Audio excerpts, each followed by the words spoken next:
Señor, gracias porque tú eres un Dios muy bueno, Señor. Gracias porque tú no te has querido quedar en el cielo lejos de nosotros, sino que has querido revelarte, Señor. Viniste a la tierra para ser la imagen del Dios invisible. Nos dejaste la Biblia para que encontremos en ella quién eres tú, cómo podemos relacionarnos contigo y cómo tú has querido darnos una salvación tan grande. Y en esta mañana, Señor, tú sabes que toca un tema que no es sencillo, que es difícil, y te ruego que tú me ayudes a transmitirlo de manera tan sencilla y profunda que podamos entender y que tú puedas trabajar, Señor, y sobre todo que tú tomes el control de este tiempo, Señor, que tú te glorifiques y, Señor, que tu nombre sea exaltado en medio de este tiempo también, en medio de la predicación. Amén. Amén. Quiero haceros una pregunta, y si hay alguien que la cumple, que levante la mano. ¿Alguno de vosotros sois teólogos? ¿No? Ha habido mucho éxito en esta pregunta. Voy a haceros otra pregunta. ¿Alguno de los que estáis aquí leéis la Biblia con regularidad? Sí, levantáis la mano los que sí. Así está, tenía éxito. Era lo que esperaba, ¿eh? Me hubiese sorprendido que no tuviese éxito. Pero mirad, ahí hubo un pastor y teólogo llamado R.C. Sproul, que murió en 2017, y dijo una frase: cada cristiano es un teólogo. Todos vosotros sois teólogos, buenos o malos, ahí no me meto, pero todos somos teólogos. ¿Y sabéis por qué? Porque cuando leemos la Biblia, todos tenemos una idea de quién es el Dios Padre.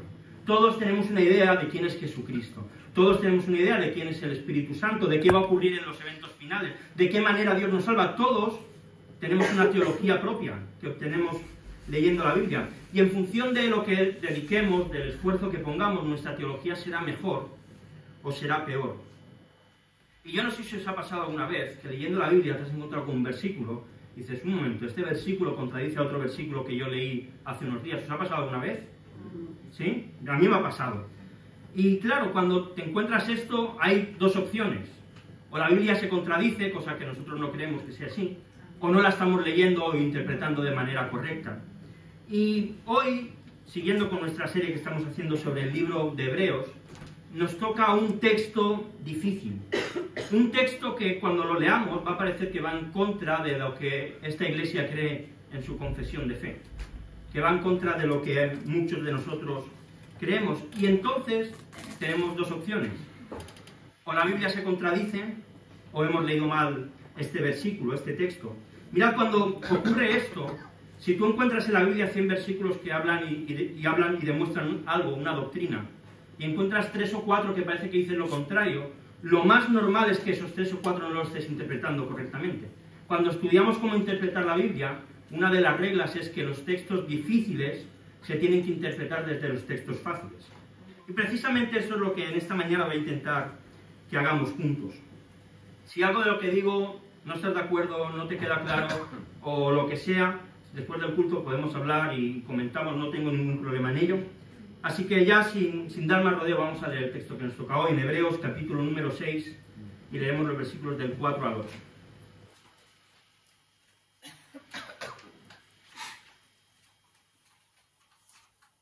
Os dejo que lo busquéis, hoy más que nunca, para que lo veamos juntos. Hebreos capítulo número 6, los versículos del 4 al 8. ¿Sí lo tenéis? Muy bien, dice: porque es imposible que los que una vez fueron iluminados y gustaron del don celestial y fueron hechos partícipes del Espíritu Santo y asimismo gustaron de la buena palabra de Dios y los poderes venideros y recayeron, sean otra vez renovados para arrepentimiento, crucificando de nuevo para sí mismos al Hijo de Dios y exponiéndole a vituperio. Porque la tierra que bebe la lluvia, que muchas veces cae sobre ella, y produce hierba provechosa a aquellos por los cuales es labrada, recibe bendición de Dios. Pero la que produce espinos y abrojos es reprobada y está próxima a ser maldecida, y su fin es el ser quemada. Amén. Amén. Cuando vemos estos versículos hay una idea muy clara. Hay personas que han sido iluminadas, hay personas que han gustado del don celestial, hay personas que han sido hechas partícipes del Espíritu Santo, que han gustado de la buena palabra de Dios, de los poderes venideros, que han recaído y que ya no se pueden volver a arrepentir. Ya no tienen ninguna opción de volver a ser salvos. Este texto parece que está diciendo que hay personas que pueden ser verdaderos creyentes y dejar y perder su salvación y nunca más poder recuperarla. Pero claro, si esto es así, tenemos un problema en esta iglesia, porque lo que nosotros queremos es lo contrario. Y de aquí a que el título del sermón de hoy sea una pregunta: ¿salvos para siempre? Es lo que nosotros creemos, pero ¿es real esto en la Biblia? Y mirad, quiero que esta pregunta la abordemos desde otras tres preguntas. La primera, vamos a hablar de qué es lo que creemos en esta iglesia. Lo segundo, vamos a afrontar una pregunta: ¿se puede caer de la gracia? Y lo tercero, ¿qué evidencias existen de esto? Lo ideal sería tener 6 o 7 horas para profundizar en todo esto, pero no tenemos 40 o 45 minutos, así que seguro que no voy a saciar todas las dudas o preguntas que puedan surgir. Por eso digo, cualquier duda, algo que no esté de acuerdo, luego podemos hablarlo sin problema. Y como digo, lo primero que vamos a responder es ¿qué es lo que cree nuestra iglesia? Todos los que somos miembros de la iglesia, el día que nos hicimos miembros se nos dio una confesión de fe donde se explica cada una de las cosas que cree esta iglesia. Pero por si alguien viene de visita y no sabe lo que creemos, si alguno no se lo leyó en su día o no se acuerda, vamos a refrescar un poco de manera muy rápida lo que creemos.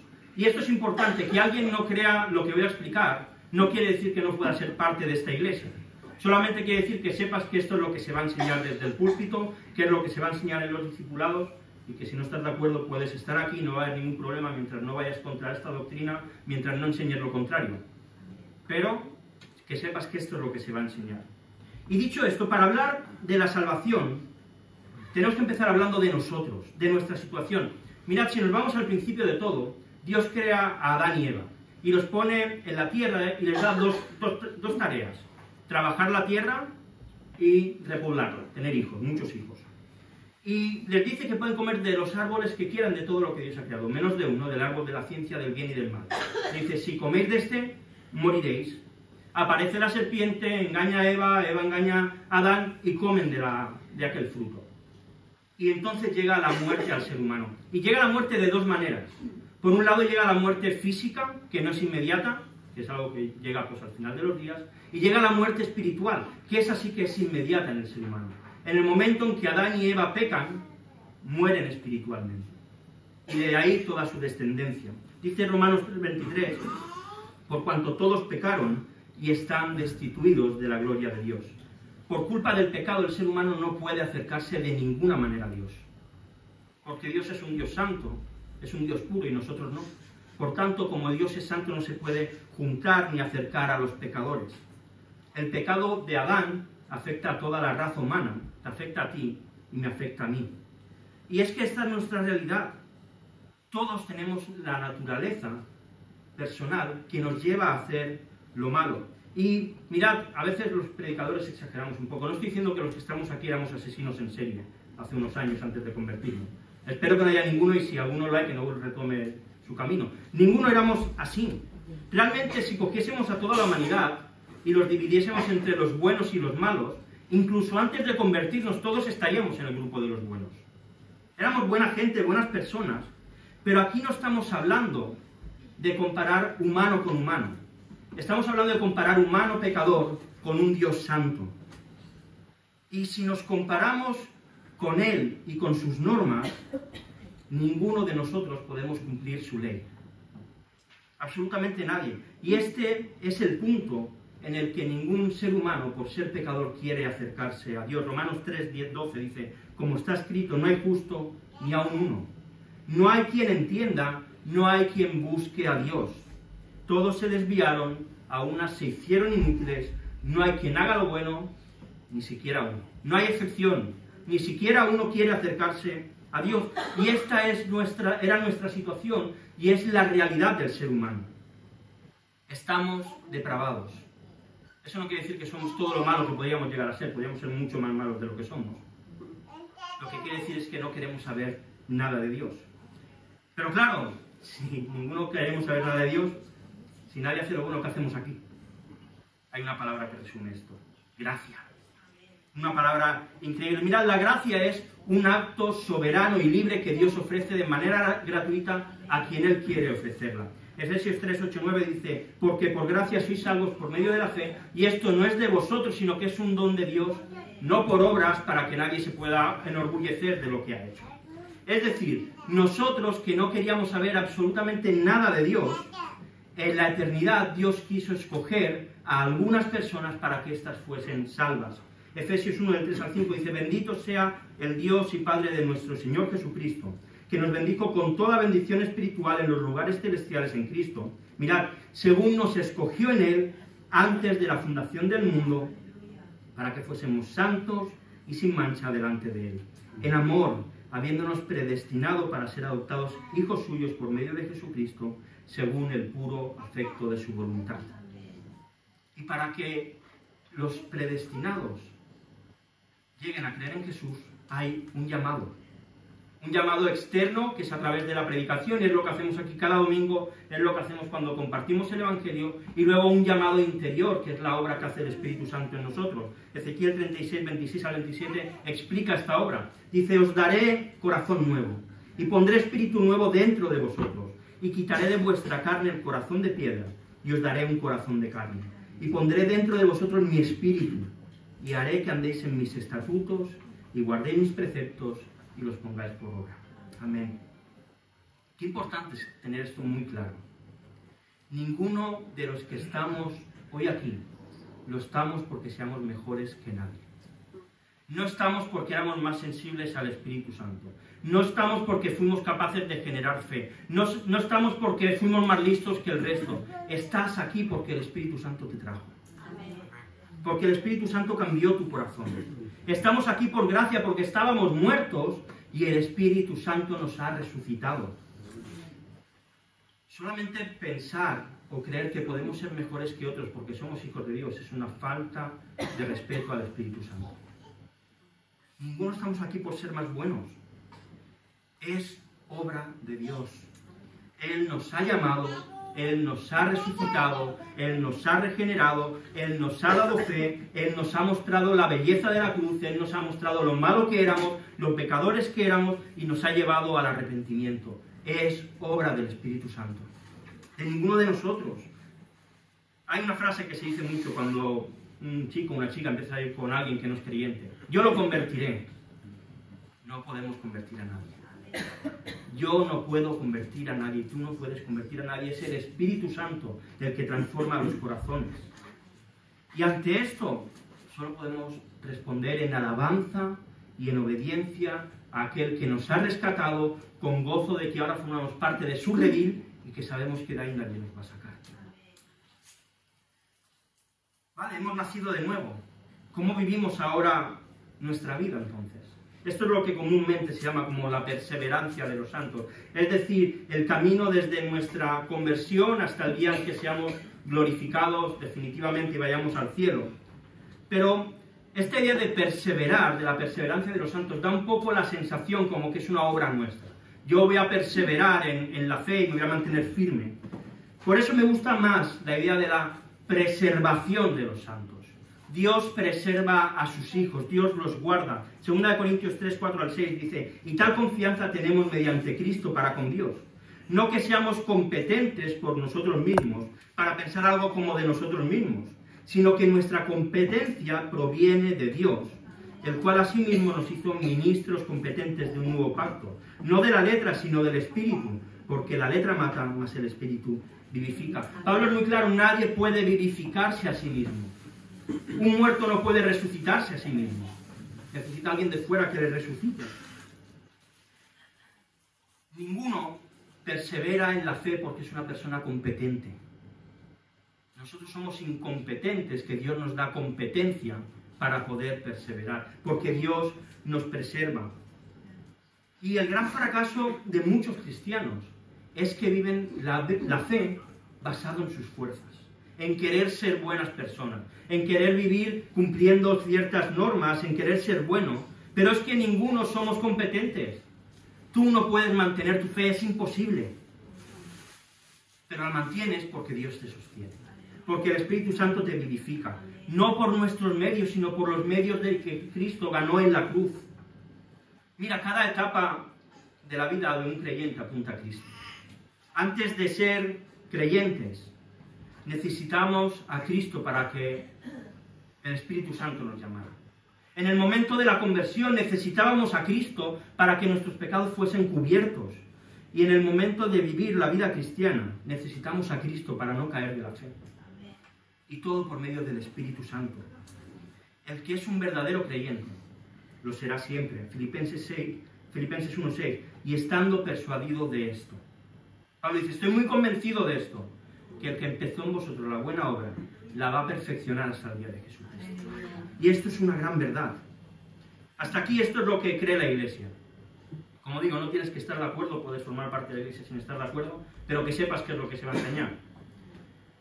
El ser humano no quiere buscar a Dios, por gracia a través del Espíritu Santo nos ha hecho nacer de nuevo y nos da la fe para vivir una vida en la cual Dios nos va a guardar hasta el día en que el Señor venga o nos llame. Pero claro, ¿qué hacemos entonces con nuestro texto de hoy? Porque el texto parece decir lo contrario. Y esto nos lleva a la segunda pregunta que os dije al principio. ¿Se puede caer de la fe? Versículo 4 y 5 dice, porque es imposible que los que una vez fueron iluminados y gustaron del don celestial y fueron hechos partícipes del Espíritu Santo y asimismo gustaron de la buena palabra de Dios y los poderes del siglo venidero. Aquí el autor de Hebreos está haciendo una radiografía de cómo son estas personas de las que él se refiere y de las cuales dice que cayeron y ya no se pueden volver a arrepentir. Lo primero que dice de ellos es que ellos fueron iluminados. La idea de iluminación tiene que ver con tener un conocimiento de lo que es cierto, de la verdad. Estas personas eran personas que habían escuchado el Evangelio y que por lo menos en sus mentes ellos habían sido cautivados con el mensaje que habían escuchado y que habían recibido. De una manera intelectual ellos realmente creían que Jesús era Dios, que Jesús murió y que Jesús resucitó. Habían recibido esa iluminación intelectual y en sus mentes creían que eso era cierto. Lo segundo que se nos dice de ellos es que gustaron del don celestial. Estas personas asistían a la iglesia, se juntaban con otros creyentes que estaban recibiendo esta carta. Seguramente muchos habían sido incluso bautizados, participarían de los cultos, tomarían la Santa Cena. Y este don celestial del cual el autor de Hebreos está hablando es Jesucristo. Y por supuesto que ellos saborearon a Jesucristo, experimentaron sus bendiciones, porque cualquier persona que se relacione con la iglesia de Jesús va a disfrutar de las bendiciones que la iglesia tiene. Porque Jesús no va a decir, bueno, a ti no te bendigo que estás porque no crees del todo, y a ti si no, si Dios se derrama sobre todos los que están. No se nos dice que ellos comiesen del don celestial. Se dicen que saborearon, que gustaron, pero no llegaron a comerlo realmente. Lo tercero que se nos dice de ellos es que fueron hechos partícipes del Espíritu Santo. Y con esto tenemos que tener cuidado. Mirad, cuando el Espíritu Santo en nuestra conversión nos regenera, es decir, nos cambia internamente y nos sella, y en ese momento Él nos marca como que somos hijos de Dios. Estas palabras de fueron hechos participantes no parece que estén hablando de una acción tan profunda como un cambio interno en la persona. No lo parece. El hecho de tener comunión con otros creyentes también puede hacer que una persona sea participante del Espíritu Santo. Lo mismo, si el Espíritu Santo actuaba entre los hebreos, ¿acaso los que no eran creyentes no iban a disfrutar también de esas bendiciones? ¿No iban a sentir el gozo? ¿No iban a experimentar quizás cosas que ellos experimentaban? Claro que sí. El mismo Jesús advirtió de estas personas. Dice, muchos me dirán en aquel día, Señor, Señor. Dice, ¿no profetizamos en tu nombre? ¿Y en tu nombre no echamos fuera demonios? ¿Y en tu nombre no hicimos muchos milagros? Nadie dudaría que estos eran creyentes, no hacían milagros y todo. Y entonces les declararé, nunca os conocí, apartaos de mí, hacedores de maldad. No. Estos fueron hechos participantes del Espíritu Santo. Yo creo que no habría duda, ¿verdad? Porque Jesús no dice que estaban obrando en nombre de demonios. Jesús no dice eso. Ellos fueron hechos participantes del Espíritu Santo. Pero Jesús les dice que eran hacedores de maldad, que no los conocía. Así que muchos que fueron iluminados, seguro que gustaron del don celestial y fueron hechos participantes del Espíritu Santo, pero Jesús no los conocía. Lo cuarto que se nos dice de ellos es que gustaron de la buena palabra de Dios y de los poderes venideros. Estos escuchaban la palabra con regularidad, asistían a la iglesia, además seguramente tenían buenos predicadores, Y seguro que al escucharla ellos sentían gozo, habían cosas que les tocaba, les hacían reflexionar, observaban cómo la palabra obraba con poder en la vida de otras personas trayendo cambios, pero en ellos realmente nunca llegaban a dar fruto. Es como la parábola del sembrador, no la vamos a contar porque es muy larga, pero no toda semilla acababa dando fruto. Alguna no llegaba a crecer, otra se ahogaba por los problemas, y claramente, y lo creo así, el autor de Hebreos aquí no está hablando de verdaderos creyentes. Y hay algo que es importante y que es fácil pasarlo por alto, y es el tiempo verbal que usa el autor de Hebreos. Durante toda la carta él usa el nosotros y el vosotros regularmente, pero aquí escribe a ellos. No se está dirigiendo a los mismos que se dirigía antes y a los que se va a dirigir después. Él no está hablándole a todos sus lectores. Y esto tiene que llevarnos a prestar atención en lo que valoramos para determinar si una persona se ha convertido o no. Para determinar qué es lo que define a un verdadero creyente. A veces pensamos y vemos que una persona empieza a venir y que canta con fuerzas y que levanta sus manos y que ora en voz alta, que se emocionan, que nos cuentan experiencias espirituales y rápidamente pensamos que son verdaderos creyentes. Pero estoy seguro que todos los que estamos aquí conocemos personas que han cumplido ese patrón y que hoy ya no lo están. ¿Verdad? ¿Se te viene alguien a la cabeza? Pues añade la tu lista de oración. Añade la tu lista de oración. Los creyentes, claro que tenemos experiencias que tienen que ver con las sensaciones, por supuesto que sí. Pero eso no es lo que caracteriza a un creyente de verdad. Ramón está haciendo una serie que se llama Andar en el Espíritu. ¿Y cómo se demuestra que una persona anda en el Espíritu? Porque el fruto del Espíritu Santo es evidente en él. Eso es lo que demuestra que una persona es verdaderamente un creyente. No se trata de ser más avivado, más sentimental o más serio. Eso son formas y no pasa nada. Habrán personas más avivadas que sean menos espirituales que otro que quizás no se levante ni siquiera del banco. O al revés. Cada uno somos como somos. Yo lo hablaba ayer con Ramón. Ramón a veces se sube aquí y la predicación le emociona y llora. Si algún día me ves a mí llorar, algo muy grave está pasando. Porque yo no soy de llorar, no es algo habitual en mí. Julio es una persona mucho más efusiva que yo, va a ser más efusivo siempre. Pero cada uno somos como somos y eso no marca nuestra espiritualidad. Y muchas veces nos dejamos guiar por esto. Y ahora llegamos al momento clave, el momento en el que nos metemos en problemas. Principio del versículo 4, dice, porque es imposible que los que, pasamos al 6, recayeron, sean otra vez renovados para arrepentimiento, crucificando de nuevo para sí mismos al Hijo de Dios y exponiéndole a vituperio.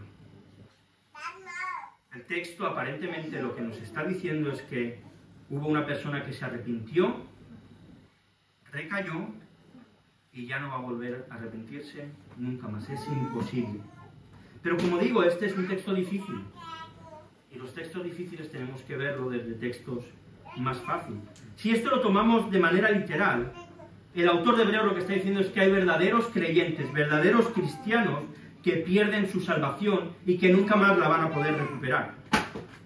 Pero es que ni siquiera aquellos protestantes que creen que la salvación se pierde afirmarían esto.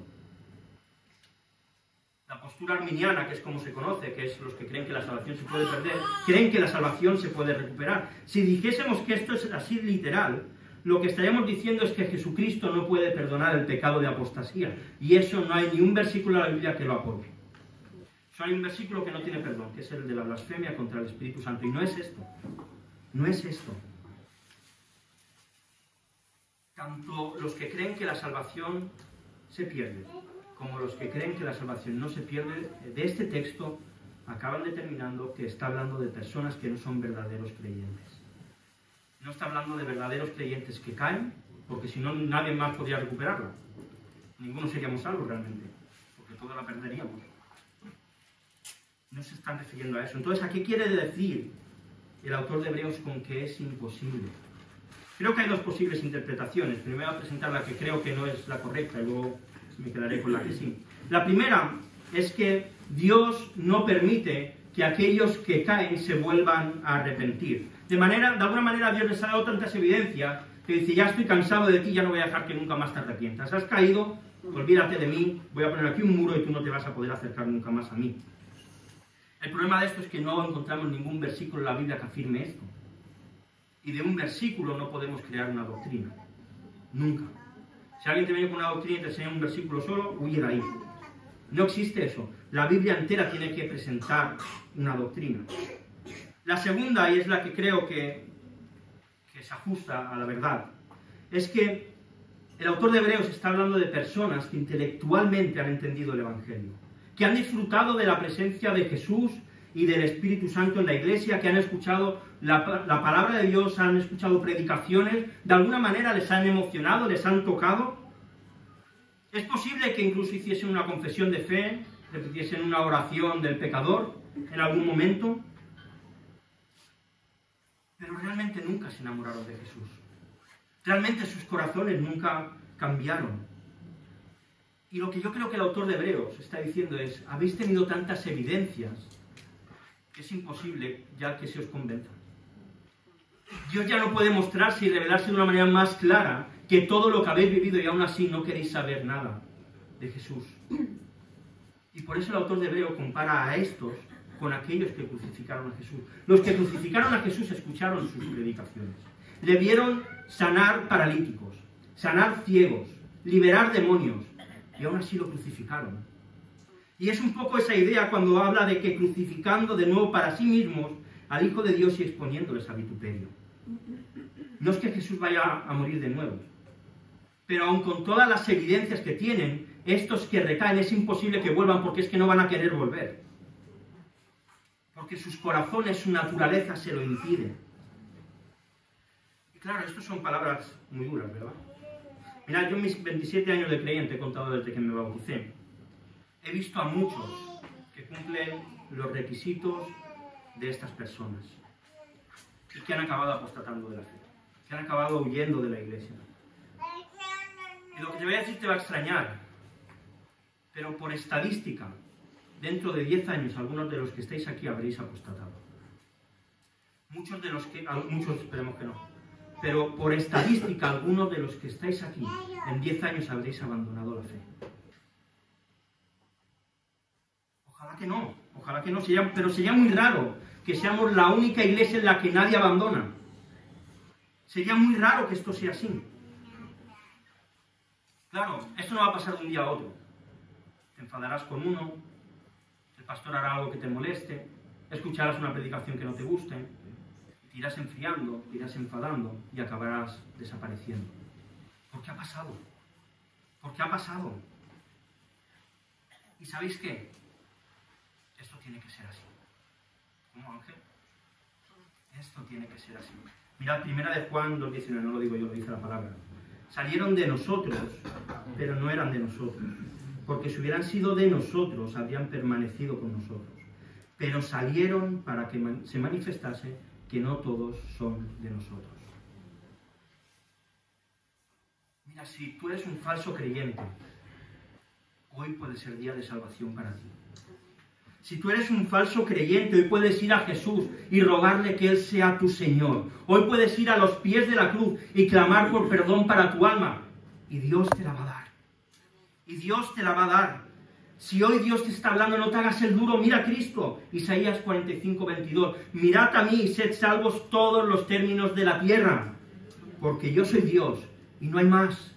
Si Dios te está hablando, no seas cabezón. Ve a la cruz. Ve a Cristo.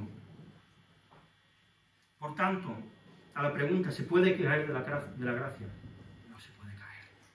No se puede caer. Es imposible que un verdadero creyente caiga de la fe. Romanos 8:38-39. Por lo cual, dice Pablo, estoy seguro que ni la muerte, ni la vida, ni ángeles, ni principados, ni potestades, ni lo presente, ni lo porvenir, ni lo alto, ni lo profundo, ni ninguna otra cosa creada nos podrá separar del amor de Dios que es en Cristo Jesús, Señor nuestro. Si eres hijo de Dios, es imposible que nada ni nadie te separe del amor de Dios. Nada ni nadie, ni tu pecado te puede separar del amor de Dios. Nada ni nadie. Quizá pases por un desierto. Quizá temporalmente abandones.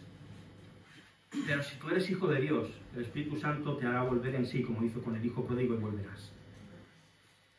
Nada ni nadie nos puede separar del amor de Dios, que es en Cristo Jesús.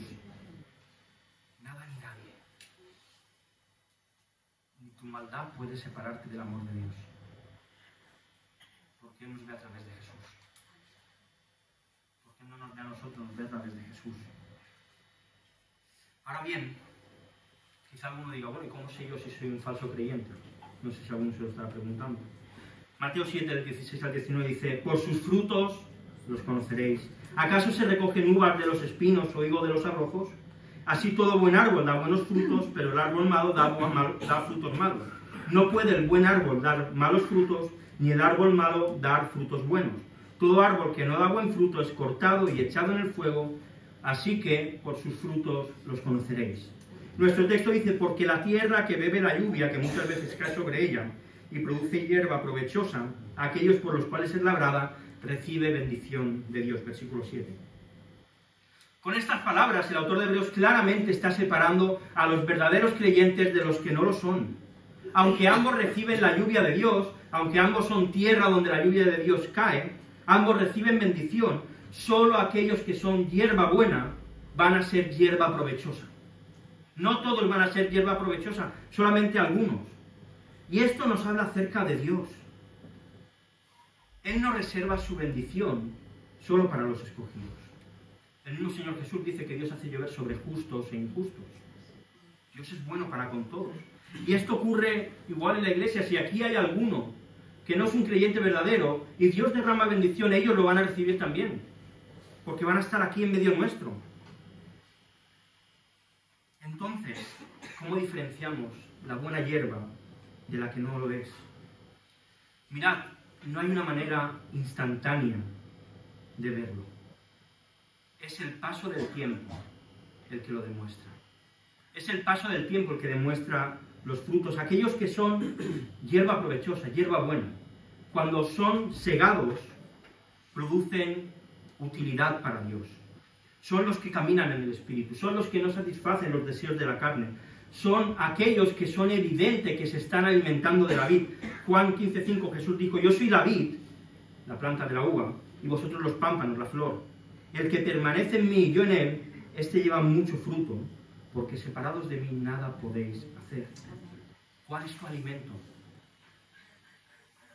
¿De qué come tu alma cada día?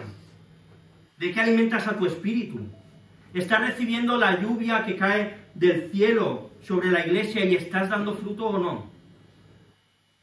Si le preguntamos a otros si tú eres creyente, ¿qué dirían? ¿Qué opinan los demás de ti? ¿Eres provechoso para los demás? ¿El fruto del Espíritu Santo es evidente en tu vida? Ramón expresa muy bien la idea del fruto del Espíritu Santo con una naranja con 9 gajos. Y cada uno de ellos es uno de esas características. Pero a mí me gusta también otra manera de verlo. Y es que el fruto del Espíritu Santo es una naranja. Y cada una de las características que hacen que una naranja sea una naranja es cada uno de esas evidencias. Y sí cada uno de nosotros habrá unos que sean más naranjas que otros, porque tendremos más amor unos que otros. Habrán otros que sean más ácidos que otros, porque tendremos quizá más misericordia o más fe que otros. Pero hay una cosa que tengo clara. Si el fruto del Espíritu Santo es una naranja, y yo soy amarillo y alargado, soy un limón y no tengo ese fruto. ¿Sí? ¿Se entiende? Si yo no estoy dando el fruto del Espíritu Santo, no soy hijo de Dios. Y esto es así. Los verdaderos creyentes son hierba provechosa. Son la tierra donde cae la semilla y crece y da fruto. Y es provechoso para los demás. Pero no porque nosotros demos fruto, porque recordad, somos incompetentes. Es porque el Espíritu Santo hace que demos fruto. Él es el que nos hace crecer, porque estamos unidos a la vid. Y el que está unido a la vid da mucho fruto. No un poquito, da mucho fruto. Y en el otro lado de la balanza, versículo 8, dice, pero la que produce espinos y abrojos es reprobada, está próxima a ser maldecida, y su fin es ser quemada. aquellos que no son hijos de Dios, sus frutos son espinos y abrojos. En la parábola del sembrador habla de cizaña. Y esto no quiere decir, porque a veces no pensamos en cizaña y pensamos en personas casi con cuernecitos que están... No, no quiere decir que sean personas malas. No quieren decir que sean personas que estén intentando hacer daño y hacer cosas malas. Pero sí que sus vidas no tienen ningún fruto. Que sus vidas son vidas simples y llanas. A veces aparecen ser muy espirituales. Pero si recuperamos las palabras del capítulo 5, son bebés que siguen necesitando leche espiritual. Que siguen, después de años, necesitando que se explique una y otra vez lo mismo. Son personas que no maduran, que se enfadan por cada cosa que ocurre, que cuando alguien le corrige, en lugar de aceptar la corrección, se rebotan y protestan y se quejan. Son los que siempre tienen problemas con otros. Los que nunca son capaces de ayudar y de bajarse del burro. Yo tengo mi razón, el burro es mío y no me bajo. Y no es así. Son los que no tienen misericordia. Son los que aparentemente son creyentes, pero realmente no lo son. Mira, cuando Jesús explica la parábola del trigo y la cizaña, explica que el sembrador sale a sembrar el trigo y que por la noche llega el enemigo y siembra cizaña. Y los labradores le preguntan, ¿labramos y quitamos toda la cizaña para que no crezca con el trigo? Y Jesús le dice, no, dejadlo que crezca. ¿Sabéis por qué? Porque el trigo y la cizaña, cuando nacen, son exactamente iguales. Es imposible diferenciarlos. La diferencia entre el trigo y la cizaña es que el trigo da fruto y la cizaña no. Y es ahí cuando la cizaña se puede podar. ¿Eres un cristiano verdadero? Esta es una pregunta que tenemos que hacer todos, cada uno de los que estamos aquí. ¿Eres un cristiano verdadero? Muestra tu carácter, que no eres un bebé espiritual, aunque llevas 50 años, o 30, o 10.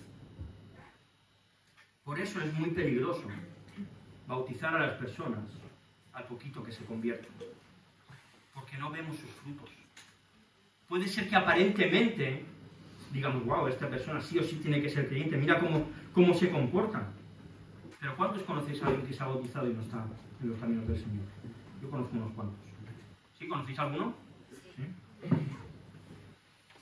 Porque parecían que eran creyentes, pero realmente no lo eran. Y sabéis que la hierba que no da fruto está próxima a ser maldecida y su fin es ser quemada. Ahora voy a ser muy claro. Si tú no eres un cristiano verdadero, vas a arder en el infierno. Si tú no eres un cristiano verdadero, vas a arder en el infierno y dirás, Ángel, qué duro eres. ¿Por qué? Porque es que yo no estoy aquí para gustar a vosotros lo que os digo. Yo estoy aquí de parte de Dios y delante de Dios. Lo único que me importa es que Dios esté contento con lo que yo digo. Amén. Es lo único que me importa. Yo no me subo aquí para acariciaros. Y si Dios me da una predicación que sea de caricia, os acariciaré. Pero este texto no lo es. Algunos de vosotros, de aquí a unos años, habréis abandonado la fe. Y no estoy pensando en nadie, no penséis que tengo una lista en mi casa, no lo sé. Y ojalá ninguno lo hagáis. Pero la estadística me dice que es algo que va a pasar. Que no estáis dando fruto. Que seguís siendo inmaduros. Y sí, disfrutáis de las bendiciones del Señor. Escucháis palabras, pero que consideréis buenas. Pero vuestros corazones no han cambiado. Vuestros corazones siguen lejos de Dios. No estáis dando buenos frutos. Y apostatarás para que se demuestre que no eres un hijo de Dios. 2 Corintios 3:5 dice, examinaos a vosotros mismos si estáis en la fe. Probaos a vosotros mismos, o no os conocéis a vosotros mismos, que Jesucristo está en vosotros, a menos que estéis reprobados. Prueba tu fe, por favor. Mira tu corazón. Mira qué fruto estás dando. Y si no estás dando fruto, pídele perdón a Jesús. Pídele que entre en tu corazón. Arrepiéntete de tus pecados. Y el Espíritu Santo generará fruto en ti. Seguro. Acabo ya. No sé si habré sido muy duro en esta mañana. Algunos durante esta serie me habéis dicho, vaya regañina, me has dado, eres mi regañador. Incluso en alguna predicación que yo no era consciente que estaba dando quizá exhortación, así que me lo tomo como que es el Espíritu Santo el que habló en aquel momento. Y quizá uno crea que hoy he sido duro. Pero quiero acabar con un versículo que no está dentro del texto que hemos leído, que espero que sea de consuelo para los que somos creyentes verdaderos, y que nos ayude a entender lo que el autor de Hebreos quiere decir. Versículo 9 dice: pero en cuanto a vosotros, oh amados, estamos persuadidos de cosas mejores, y que pertenecen a la salvación, aunque hablamos así. En cuanto a vosotros, vuelva a cambiar el tiempo verbal. Ya no habla de ellos, habla de vosotros, segunda persona. Y esta advertencia a la apostasía no va contra los verdaderos creyentes. Ellos tienen su esperanza segura y firme en la roca que es Jesús. Va contra aquellos que creen que son creyentes y que no lo son, que sus corazones han sido engañados y creen que están en el camino correcto, pero se están yendo al infierno de cabeza. Y mira, si tu vida no da fruto, tienes que ir a la cruz. No hay otra escapatoria, necesitas ir a la cruz. Pero para nosotros, oh amados, la apostasía no es un riesgo. La apostasía no es un peligro. Aquellos que somos verdaderos creyentes es imposible que caigamos de la fe, porque para nosotros son las cosas que pertenecen a la salvación. Gloria a Dios. Este texto no habla de que el verdadero creyente pueda caer de la fe. La Biblia precisamente nos enseña lo contrario, nos enseña que nosotros somos parte del redil de Cristo y que nadie puede arrebatarnos. Mirad Juan 17, 10, 27 al 29. Mis ovejas oyen mi voz y yo las conozco y me siguen. Y yo les doy vida eterna y no perecerán jamás, ni nadie las arrebatará de mi mano. Mi Padre que me las dio es mayor que todos y nadie las puede arrebatar de la mano de mi Padre. Los hijos de Dios hemos sido marcados como hijos de Dios por medio del Espíritu Santo y nos ha dado unas arras, una seguridad de que vamos a ser suyos para siempre. Efesios 1, 13, 14. En él también, vosotros, habiendo oído la palabra de verdad, el evangelio de vuestra salvación y habiendo creído en él, fuisteis sellados con el Espíritu Santo de la promesa, que es las aras, que es la seguridad de nuestra herencia hasta la redención de la posesión adquirida para alabanza de su gloria. El Espíritu Santo es quien te va a confirmar que tú eres hijo de Dios. ¿Tienes dudas? Pregúntale. Dile, ¿yo realmente soy hijo de Dios? Porque Dios ha prometido que Él nos va a dar seguridad. Romanos 8, 15, 17. Por no haber recibido el espíritu de esclavitud para estar otra vez en temor, sino que habéis recibido el espíritu de adopción por el cual clamamos Abba, Padre. Escuchad esto. El Espíritu mismo da testimonio a nuestro espíritu de que somos hijos de Dios. Y ahora lo que concierne a la salvación. Y si hijos, también herederos. Herederos de Dios y coherederos con Cristo. Si es que padecemos juntamente con Él, para que juntamente con Él seamos glorificados. Me gustan mucho las palabras del autor de Hebreos. Oh amados, estamos persuadidos de cosas mejores que tienen que ver con la salvación. Nada ni nadie nos va a separar del amor de Dios que es en Cristo Jesús. Tu pecado hará que tu relación con Dios se distorsione, que tu relación con Dios esté un poco de aquella manera, pero no va a cambiar tu identidad de hijo de Dios. Eso no lo puede quitar nadie. Claro que cuando pecamos no estamos bien con Dios, por eso necesitamos arrepentirnos. Pero nadie va a quitar tu identidad como hijo de Dios. Si estás lejos, acércate hoy a Cristo arrepentido. Si no eres un verdadero creyente, ve a la cruz, porque hay salvación. Y si eres un creyente fructífero, como ojalá lo seamos todos, ve a la cruz. Y di, Señor, hazme competente en tus fuerzas para seguir dando mucho fruto. Vamos a orar. Señor, gracias por estas palabras que quizás suenan duras y que quizás a nuestros oídos no le gustan oír y que quizás a nuestro corazón no le gusta ser confrontado, pero que tanto necesitamos, Señor. Ayúdanos a examinarnos si realmente estamos en la fe. Ayúdanos a examinar nuestro corazón para de verdad ver si estamos dando fruto o por lo contrario no lo estamos haciendo. Si hemos madurado, seguimos siendo niños que están cerca de abandonar. Señor, aunque por estadística algunos de los que estamos aquí no estaremos, tú eres más fuerte que la estadística, Señor. Amén. Y te rogamos, Señor, que si hay alguien en esta mañana aquí que no te conoce y es la primera vez que escucha de ti, que tú transformes su corazón. Que si hay alguien aquí que no es un verdadero creyente, que tú hagas, Señor, que todo ese conocimiento intelectual se transforme en verdad en su corazón y tú cambies su corazón de piedra por uno de carne, Señor. Que si hay alguien que está lejos de ti, que tú lo acerques, Señor, que tú lo atraigas con esas cuerdas de amor y que si hay muchos, esperemos que sea así, que están siendo fructíferos, Señor, no permitas que se enfríen, no permitas que ellos se abandonen, no permitas que caigan en la desesperación, sigue haciéndoles fructíferos, Señor. Gracias porque tú eres el que nos sostiene, tú eres el que nos hace competentes y en ti dependemos y en ti nos fortalecemos, Señor. Amén.